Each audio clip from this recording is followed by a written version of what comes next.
Hoy día vamos a revisar la materia relativa a compuestos organometálicos. Los compuestos organometálicos ya son un grupo de compuestos que se caracterizan por ya tener una unión entre un metal y carbono. ¿Ya?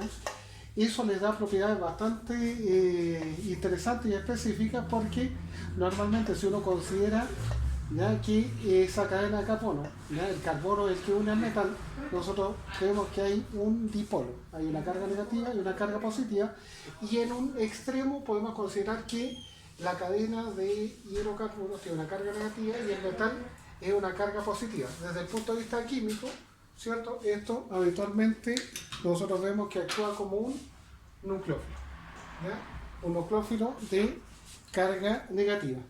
Entonces, fíjense, lo característico de un compuesto organometálico es que tenga una unión carbono-metal. ¿Qué metales se usan habitualmente? Los más usuales son litio, magnesio, cobre y zinc. ¿Ya? También se usa boro, ¿ya? Y también se usa cadmio. Lo he separado porque el litio tiene una capacidad de enlace de 1, el magnesio de 2, el cobre de 2, el zinc de 2, el cadmio de 2 y el boro de más 3. ¿No? Y esos son los metales que habitualmente están acá, y los metales, como son menos electronegativos que el carbono, ¿ya? Siempre van a tener esta distribución electrónica, el delta más y el delta menos. Los compuestos organometálicos tienen su nomenclatura propia, ¿ya? Veamos cómo se denominan los principales representantes de los organometálicos.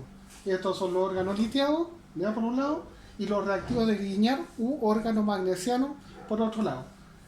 Normalmente, cada vez que le damos un nombre, nombramos primero el sustituyente, que en este caso es la parte orgánica de la molécula, y en este caso nosotros contamos 1, 2, 3, este es un propilo, entonces el nombre es propil litio. Entonces nombramos la cadena y le colocamos litio.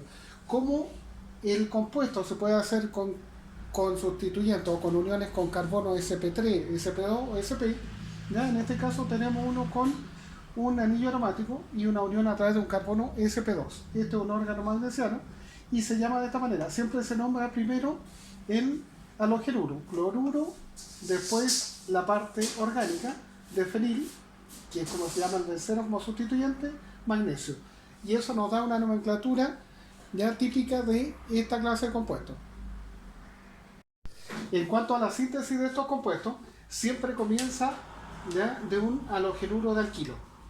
El halógeno de este tipo de compuestos puede ser cloro, bromo o yodo. ¿Ya? A partir del halogenuro, entonces, si uno lo trata con 2 moles de litio, el THF, tetrahidrofurano, seco, ¿ya? Porque el agua descompone los compuestos organometálicos, se forma el alquil litio correspondiente. Ahora, si el halogenuro de alquilo lo tratamos con magnesio, ¿ya? Metálico, el THF seco, se forma el reactivo de Grignard. Veamos un par de ejemplos de síntesis de ambos compuestos. Supongamos que tenemos ya preparado el halogenuro, en este caso un halogenuro de arilo, el bromo benceno. Si este lo tratamos con ¿ya? Litio en presencia de THF anhidro, ¿ya? Esto va a producir la sustitución ¿ya? Del bromo por el metal, el litio. Ahí tenemos la reacción de metalación y ahí formamos el fenil litio. Ahora, si tratamos este mismo halogenuro con magnesio en presencia de THF, nosotros vamos a conseguir el reactivo de Grignard correspondiente, ¿cierto? El magnesio se intercala entre el carbono y el bromo y tenemos el enlace organometálico. Ahí tenemos el reactivo de Grignard, cuyo nombre específico es bromuro de fenil magnesio. ¿Qué reactividad tienen los compuestos organometálicos? ¿Ya? Hemos dicho que los organometálicos más representativos son los organoliteados y los reactivos de Grignard. Ambos generan esta especie. Esta es la especie activa, un carbanión, o sea, un carbono con carga negativa. ¿Qué hacen los carbones con carga negativa? La respuesta es directa. Actúan como nucleófilos o actúan como una base. El nucleófilo normalmente va a atacar centro electrofílico. Un centro electrofílico es aquel que presenta una carga positiva en algún sitio debido a la diferencia de electronegatividad. Por ejemplo, como en los compuestos orgánicos que presentan una función carbonilo. ¿ya? Y va a actuar como una base, en el sentido más elemental, va a actuar sustrayendo un protón de alguna parte de una molécula. En términos de reacciones, los órganos metálicos actúan primero como bases, ¿cierto? Es la definición más básica, ¿ya?, de lo que es una base. Es una especie química que es capaz de captar un protón, de sustraer un protón o de aceptar un protón en su estructura. ¿Quién es el responsable de sustraer el protón en los órganos metálicos? ¿Ya? Por supuesto que el carbono con carga negativa. Ese carbono con carga negativa reacciona con protones reconocidamente ácidos, por ejemplo, como de los ácidos carboxílicos, y genera su desplazamiento. R1 se une con H, lo sustrae y forma R1H. Y en el segundo forma la sal carboxílica de este compuesto.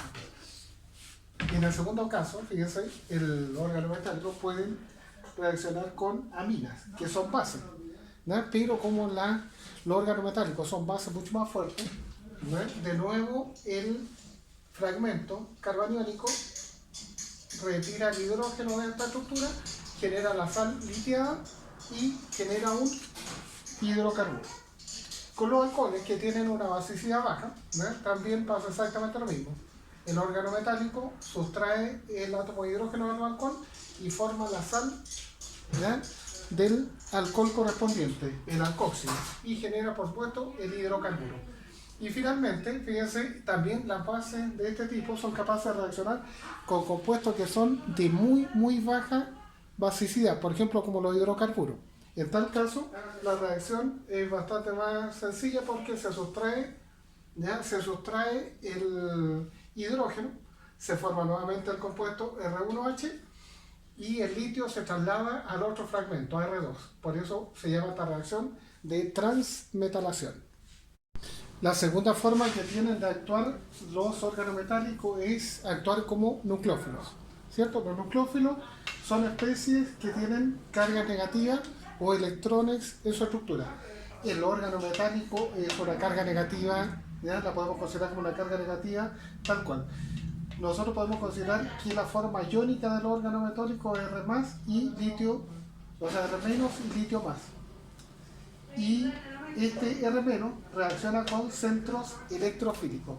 ¿Qué tipo de centro electrofílico nosotros deberíamos reconocer? Por ejemplo, lo más típico es cuando nosotros tenemos un átomo de halógeno, ¿ves?, el carbono, por diferencia electronegativa, queda positivo, ¿ves? El otro centro electrofílico que es bastante conocido es el grupo carbonilo. Ahí tenemos un delta más y ahí tenemos un delta menos. O sea, la posición de ataque es donde está positivo. Claramente porque, ¿ya?, la parte reactiva del órgano metálico es R menos. Entonces, actuando como nucleófilo, esto, digamos, es la consideración general de cómo van a atacar. La segunda forma en la que trabajan entonces los compuestos organometálicos es como nucleófilo, ¿ya? Y aquí como nucleófilo quiere decir que el carbón que está unido al metal, va a atacar centros electrofílicos. Esos centros electrofílicos, nosotros dijimos, están en los halogenuros de alquilo, pero en particular están en compuestos carbonílicos.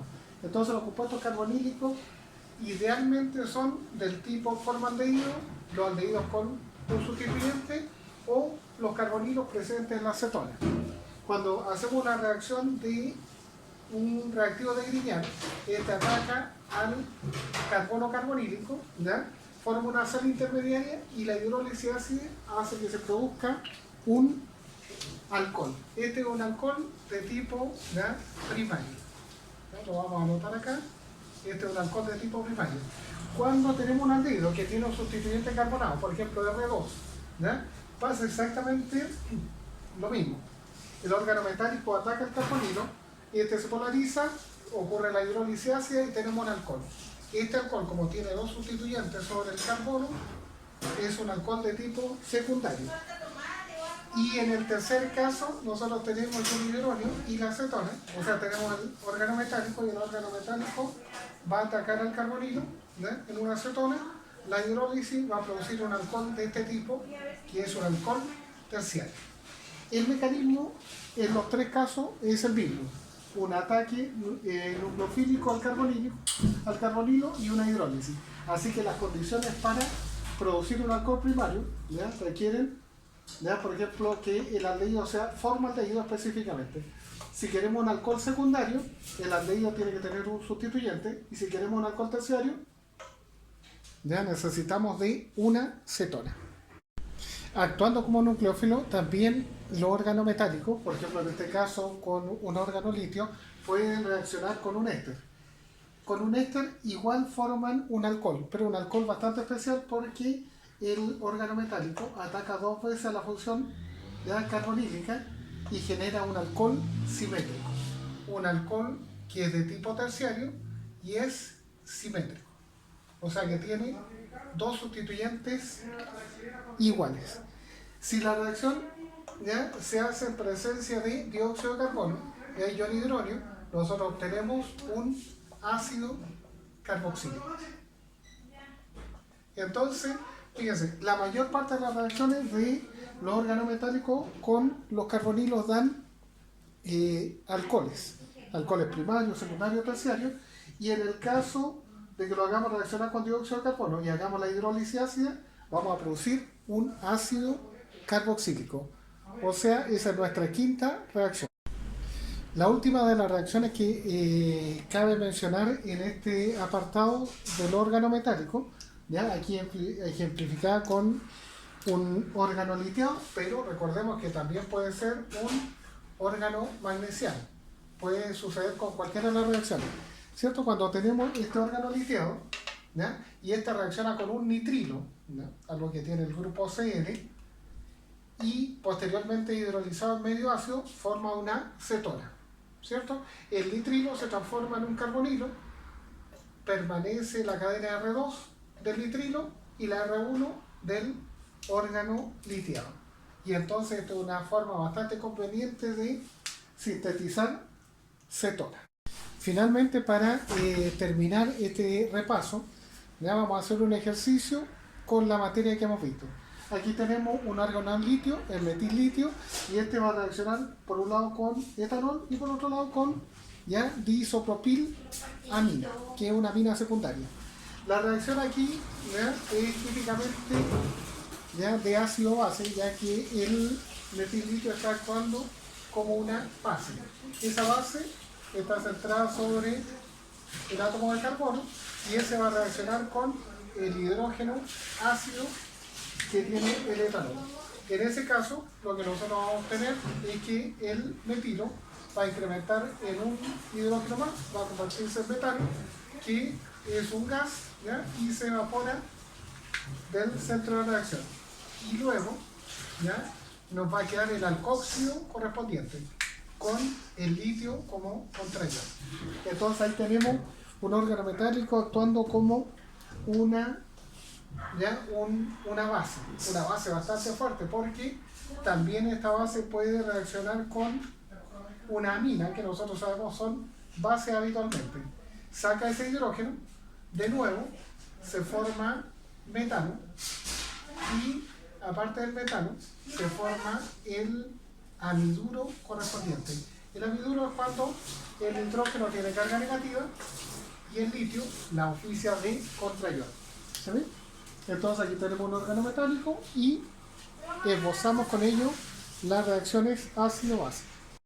En la segunda parte de nuestro repaso, entonces, hacemos reaccionar un compuesto órgano magnesiano, ya el bromuro de fenil magnesio, primero con formaldehído y segundo con propanal, ¿ya?